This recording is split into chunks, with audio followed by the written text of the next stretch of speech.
அப்படியே போகுது. எலெக்ஷன் வருது, அனௌன்ஸ் பண்ணுறாங்க. எலெக்ஷன் நண்பர் நிற்கிறாரு. ரிசல்ட் அன்னைக்கு டோட்டலாக மாறுது எல்லாமே. அப்படியே தலைகீழாக ஆகுது. புரட்டி போடுறாரு சரித்திரத்தை. வேறம்மா முதல்ல தெரிந்து எங்கள் அம்மாவை தான். எனக்கு ரொம்ப ஆசையாயிடுச்சுன்னா எங்கள் அம்மா மேலே, அம்மா பேர் கண்மணி, கண்மணி அப்படின்னு தான் கூப்பிட்டு போவேன். எங்கன்னு கூப்பிட்டு போனால் அம்மா கொண்டு, என்னடா இவ்வளோ உஷாராக வர, என்ன விஷயம், இங்கே உங்ககிட்ட தான் பேசணும்.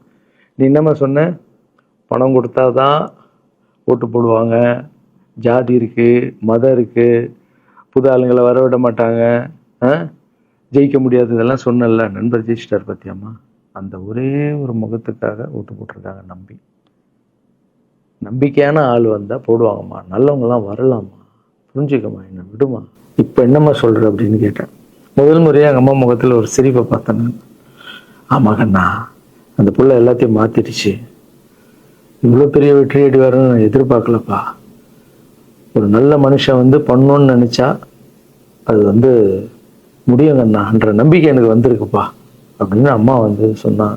அப்போ என்ன போயிடலாமா, ஓகேவா அப்படின்னு கேட்டேன். போகண்ணா, நீ நினச்ச மாதிரி பண்ணு அப்படின்னு அம்மா சொன்னோன்னு காலில் சாஸ்தாமா வந்தேன். தேங்க்யூ ஸோ மச்மா அப்படின்னு. ரொம்ப ஹாப்பி நான். அம்மா ஓகே சொல்லிட்டாங்க அரசியல் வர்றதுக்கு.